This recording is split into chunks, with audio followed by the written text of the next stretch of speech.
Përshëndetje zonja dhe zotrinj, ky do të jetë edicioni qendror këtu në ekranin e kanalit 7, ndër të tjera do të ndiqni. Kryeministri Rama deklaron se projekti Smart City transformon sigurinë publike në Shqipëri. 20 shkolla në Tiranë pajisen me 600 kamera inteligjente. Majoranca e vendosur të vijojë vetëm reformën territoriale. Arbian Mazniku thotë se harta e re do të jetë gati brenda korrikut. Numri i bashkive do të ulet. Spiro Pali dorëzon një mocion për hapjen e debatit në Partinë Socialiste për Shqipërinë e Re. Qytetarët ju përgjigjemi me përullësi dhe jo me arrogancë. Drejtuesja e postës së Durrësit dhe 2 varëset e saj arrestohen nga policia, akuzohen për vjedhjen e të paktën 69 milion lekëve në vetëm 2 muaj.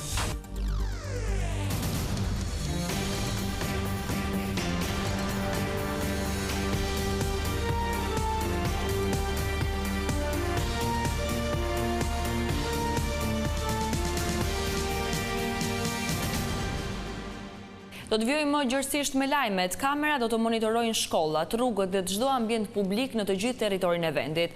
Projekti Smart City, sipas kryeministrit Edi Rama, është zgjidhja e duhur për parandalimin e ngjarjeve kriminale dhe rritjen e sigurisë. Ngjarja e rëndë në shkollën Fanoli, ku humbi jetën 14 vjeçari Martin Cani, u rikthye në vëmendje nga kryeministri Edi Rama gjatë prezantimit të projektit Smart City. Sipas kreut të qeverisë, kjo ngjarje shërbeu si piknisje për ndërtimin e këtij sistemi inteligjent sigurie, i cili synon të parandalojë ngjarje të rënda në shkolla dhe në hapësirat publike. Të gjithë kanë harruar vrasjen tragjike të një nxënësi e cila tronditi mbar vendin. Unë nuk e kam harruar, siç e kanë harruar të gjithë ata që e përdorën, keq përdorën, abuzuan deri në fund atë tragjedi, sepse e kujtoj përdit duke ndjekur pikërisht këtë projekt, që është përgjigja ime dhe përgjigja jonë ndaj asaj tragjedie. Sistemi do të përdor inteligjencën artificiale për të identifikuar dhe sinjalizuar në kohë reale situata potencialisht të rrezikshme, duke njoftuar menjëherë qendrën e monitorimit për raste të tilla, si shfaqja e armëve të ftohta, lëvizja e personave në kërkim apo automjeteve të përfshira në veprimtari kriminale. Nëse një fik del nga xhepi në cilin do vend publik, jo vetëm në shkolla, po dhe në rrugë, sistemi jep menjëherë informacion në qendrën e monitorimit. Nëse një person në kërkim sot është një person që ka shumë mundësi të fshihet gjatë procesit të kërkimit, sistemi e bën pothuajse të pamundur. Historia e makinave që kryen akte kriminale dhe pastaj gjenden të djegura në një pozicion disa kilometra nga vendngjarja nuk mund të ndodhi më. Projekti, i cili u pilotua fillimisht në 20 shkolla, pritet të shtrihet gradualisht në rrugë, komunitete dhe në të gjithë territorin e vendit, me synim rritjen e sigurisë dhe parandalimin e ngjarjeve kriminale. Kryeministri bëri të ditur gjithashtu se po punohet për lidhjen e kamerave trupore të punonjësve të policisë së shtetit me qendrën e monitorimit. Pas refuzimit të kërkesës për shtyrjen e afatit të komisionit, majoranca ka vendosur të vijojë vetëm reformën territoriale. Bashkëkryetari Arbian Mazniku ka sqaruar për Vision Plus se harta e re do të jetë gati brenda korrikut, ndërsa numri i bashkive do të ulet. Partia Socialiste është e gatshme të vijojë vetëm me hartën e re territoriale, pas mos dakordësive me opozitën. Për Vision Plus, bashkëkryetari socialist Arbian Mazniku u shpreh se majoranca e ka të qartë hapat që do të ndjek, dhe se në përfundim të këtij sesioni parlamentar, produkti final do të jetë gati. Ndaj dhe propozimi jonë ndjeshë i qartë, ne do të ecim përpara me 4 hapa.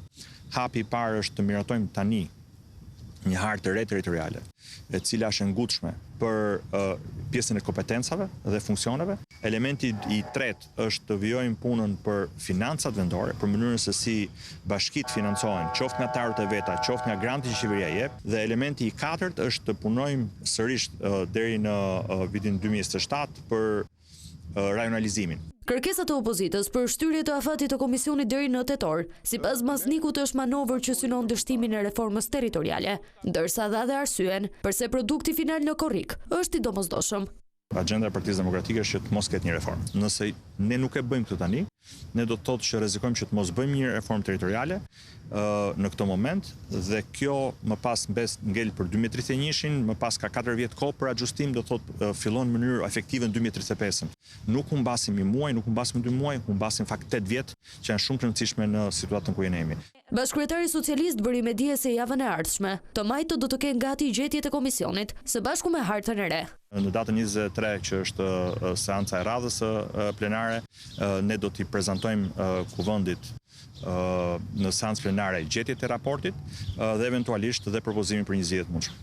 Ndonse Mazniku nuk dha një shifër për numrin e bashkive që pritet të dalë nga komisioni i posaçëm i reformës territoriale, burime nga Partia Socialiste shprehen se bëhet fjalë për reduktim nga 64 bashki në 40 deri në 50 bashki.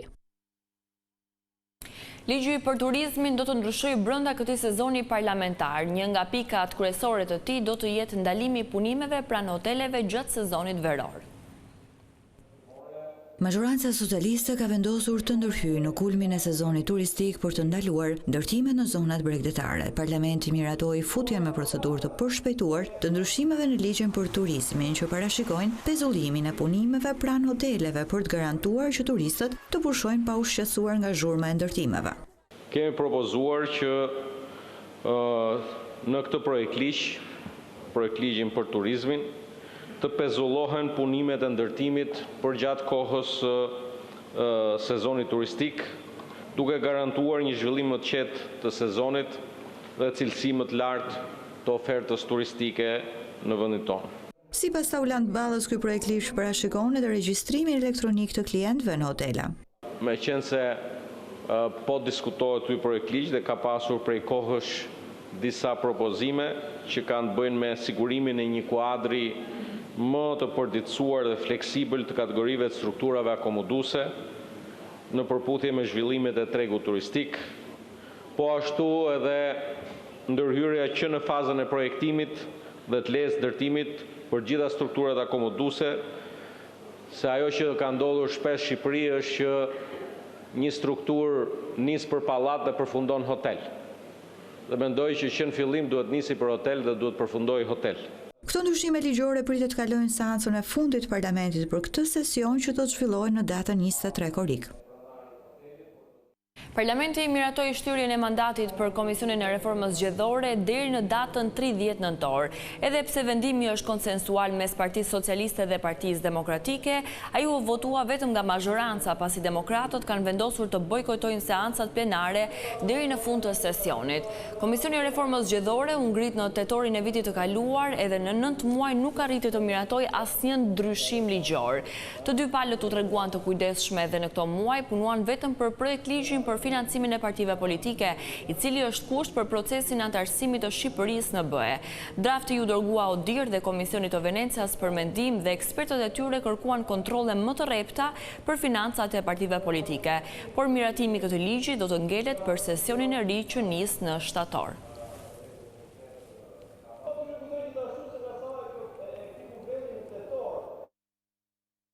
Kuvendit Elisa Spiropali dorëzoi në Asamblenë e PS-s mocionin për hapjen e debatit për Shqipërinë e re.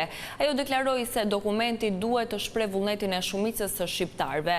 Spiropali nënvizoi se Partia Socialiste duhet të përgjigjë qytetarëve me përulësi dhe jo me arrogancë. Thirrjes së Edi Ramës drejtuar socialistëve për të kontribuar për një marrëveshje të re për Shqipërinë, i është përgjigjur deputeti Elisa Spiropali.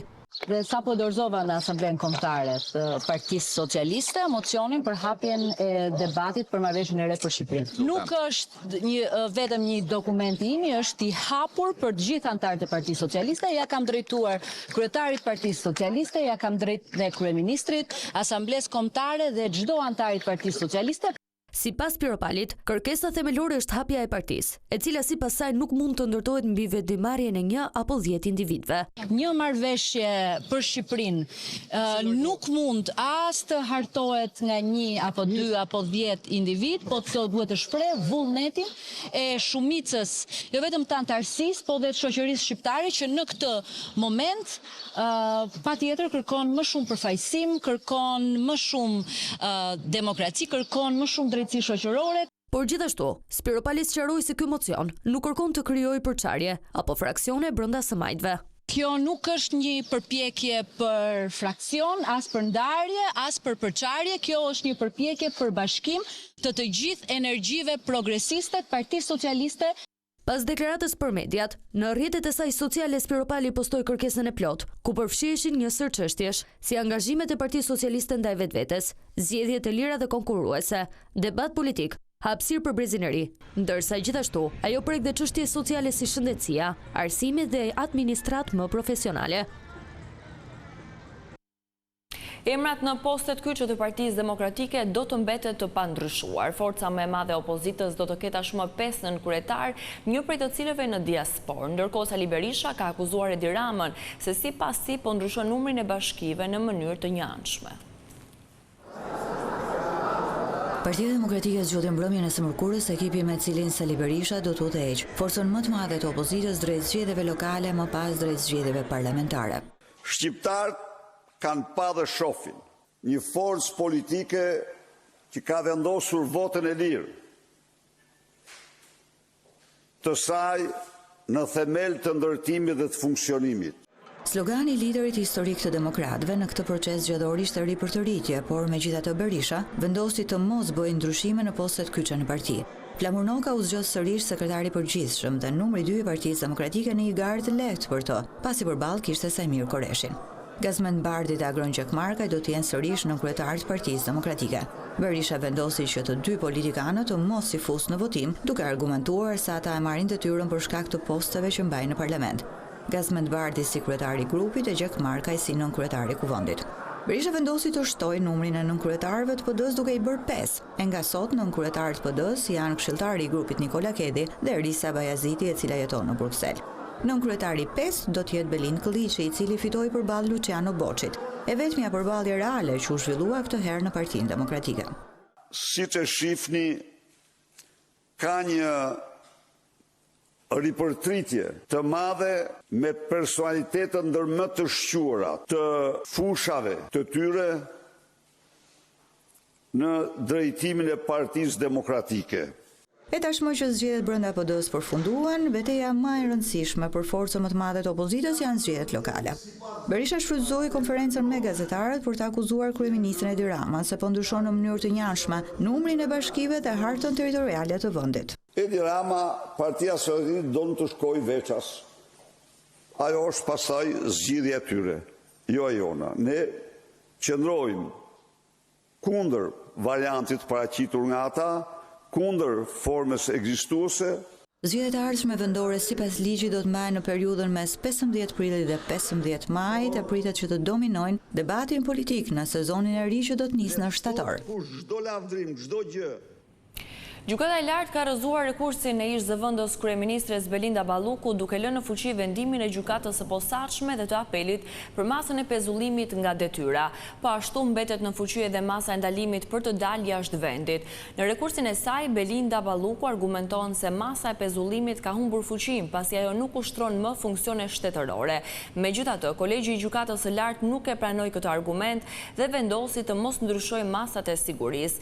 Ish numri 2 i qeverisë është nën hetim nga prokuroria e posaçme për veprat penale të korrupsionit, pastrimit të parave dhe shkeljes së barazisë në tendera.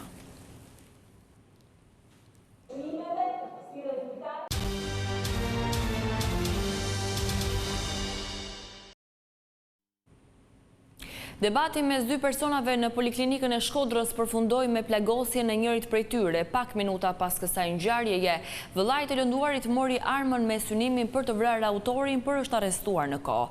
Në pranga ka përfunduar gjithashtu edhe autori i plagosjes.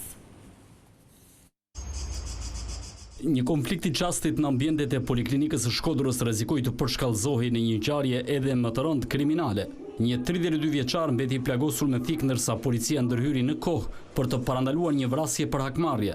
Rreth orës 11:30 në ambientet e poliklinikës në lagjen Vasil Shanto, pas një konflikti për motive të dobta, Arvin Fregjaj, 18 vjeç, dyshohet se ka goditur me thik Vildan Kepocën, 32 vjeç. I plagosuri u transportua me urgjencë në spital ku ndodhet jashtë rrezikut për jetën, por teksa policët po shkonin drejt vendngjarjes, ata morën informacion se vëllai i të plagosurit, Arben Kepoca, 41 vjeç, ishte nisur në këmbë me një pistolet me qëllim për të vrarë autorin e dyshuar të plagosjes. Reagimi me njëhershëm i efektiv dhe bëri të mundur arrestimin në flagrancë të 41 vjeçarit, i cili gjatë ndërhyrjes tentoi të largohej dhe hodhi armën e zjarrit që mbante me vete. Ndërkohë, policia pas disa orësh kërkime vuri në pranga edhe 18 vjeçarin Arvin Fregjaj, i cili akuzohet si autori i plagosjes, si dhe të atin që akuzohet për bashkëpunim në krim.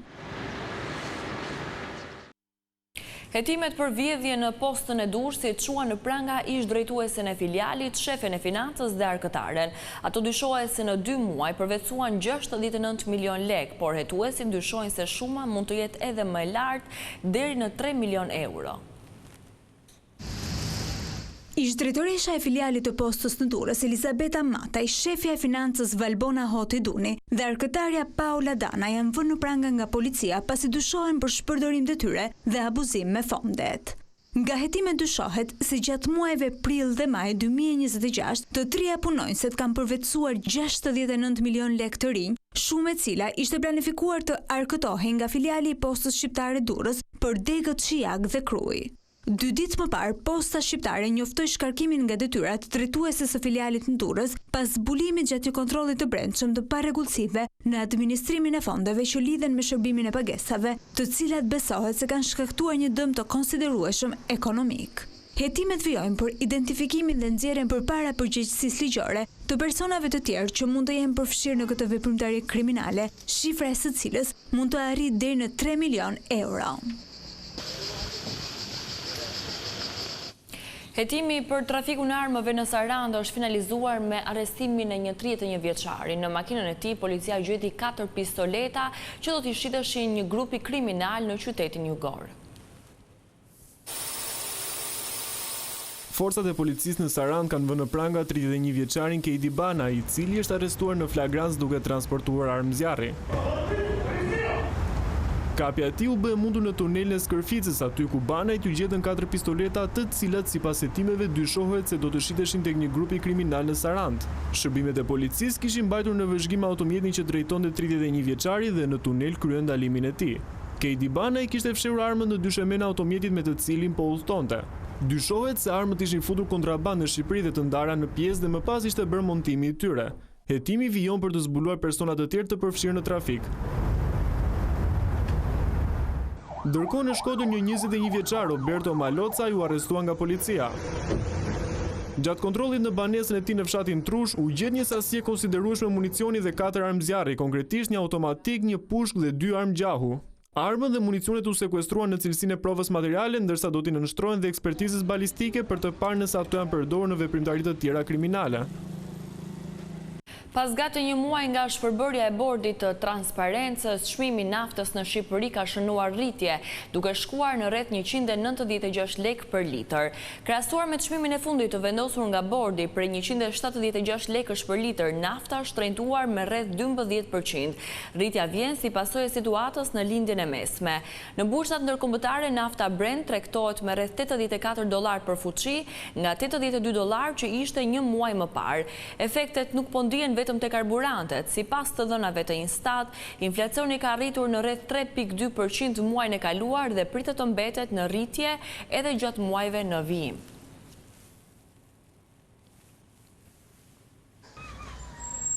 Kjo ishte gjithçka e përgatitur edhe për këtë edicion informativ. Unë ju falenderoj për vëmendjen tuaj. Bashkë mirupafshim.